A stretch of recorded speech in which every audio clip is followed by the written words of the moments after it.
चांद हमारी जमीन के गिर्द मुसलसल गर्दिश करते रहता है। इसी दौरान चांद बाज़ औक़ात सूरज और जमीन इन दोनों के दरमियान एक ऐसे मुकाम पर आ जाता है जहाँ पर सूरज, चांद और जमीन तीनों एक सीधे खत में आ जाते हैं। इसी हालत में एक किस्म का गहन वाक़या होता है जिसे सूरज गहन कहा जाता है।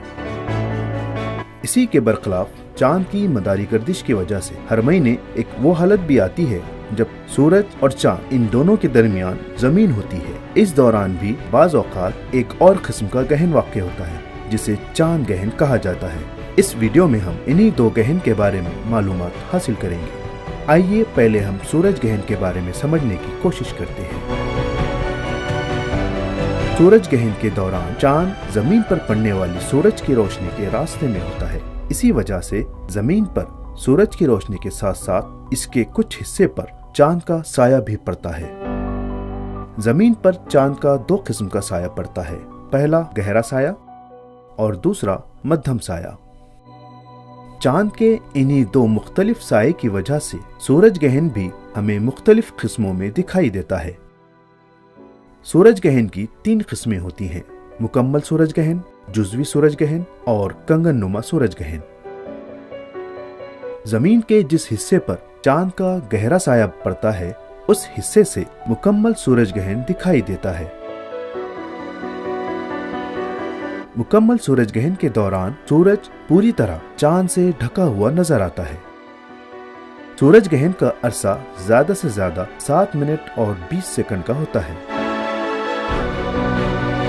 इसी तरह जमीन के जिन मुकामात पर चांद का मध्यम साया बनता है उन मुकामात से हमें जुज़वी सूरज गहन नजर आता है।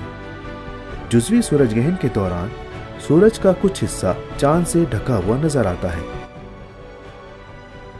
सूरज गहन के दौरान बाज़ औक़ात चांद जमीन से थोड़ा ज्यादा फासले पर होता है। इसी वजह से जमीन के जिस हिस्से पर चांद का गहरा साया बनना चाहिए उस हिस्से पर यह साया पहुंचने से थोड़ा पहले ही खला में खत्म हो जाता है।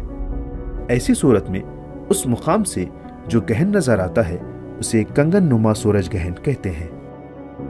किसी भी किस्म के सूरज गहन को बराह रास्त देखने से आंखों के लिए बहुत नुकसानदाह साबित होता है। इसीलिए सूरज गहन को देखने के लिए मखसूस चश्मों का इस्तेमाल किया जाता है। जैसे कि हमने इस वीडियो की शुरुआत में ही देखा है कि चांद की मदारी गर्दिश की वजह से हर महीने एक वो हालत आती है जब सूरज और चांद इन दोनों के दरमियान जमीन होती है और इस दौरान भी बाज़ औक़ात एक और किस्म का गहन वाक़या होता है जिसे चांद गहन कहा जाता है। चांद गहन के दौरान चांद कुछ वक्त के लिए जमीन के साए में होता है। सूरज गहन की तरह चांद गहन की भी किस्में होती हैं। चांद गहन की 2 अहम किस्में होती हैं, पहला मुकम्मल चांद गहन और दूसरा जुज़वी चांद गहन। जब चांद पूरी तरह जमीन के गहरे साये में होता है तब हमें मुकम्मल चांद गहन दिखाई देता है। मुकम्मल चांद गहन के दौरान चांद सुर्ख दिखाई देता है। दरअसल मुख्तलिफ रंगों से बनी सूरज की रोशनी जब जमीन पर पड़ती है तब सूरज की रोशनी में मौजूद सुर्ख रंग जमीन की फिजा में बिखरने की बजाय इसके किनारों से होता हुआ चांद की जानिब चला जाता है। इसी वजह से मुकम्मल चांद गहन के दौरान चांद सुर्ख दिखाई देता है। चांद गहन की दूसरी किस्म यानी जुज़वी चांद गहन उस वक्त वाक़या होता है जब चांद का कुछ हिस्सा ही जमीन के गहरे साये में होता है। सूरज गहन के बरखिलाफ चांद गहन को बराह रास्त देखा जा सकता है। दरअसल चांद गहन सिर्फ पूनम के दिन ही होता है और सूरज गहन सिर्फ अमावस के दिन होता है। अब सवाल ये पैदा होता है कि हर अमावस को सूरज गहन और हर पूनम को चांद गहन क्यों नहीं होता। आइए इस वजह को समझने की कोशिश करते हैं। दरअसल चांद का मदार जमीन के मदार के मुकाबले में 5 दर्जा झुका हुआ है। इसी वजह से ज्यादातर अमावस के दिन चांद दरमियान में होने के बावजूद चांद का साया जमीन पर नहीं पड़ता।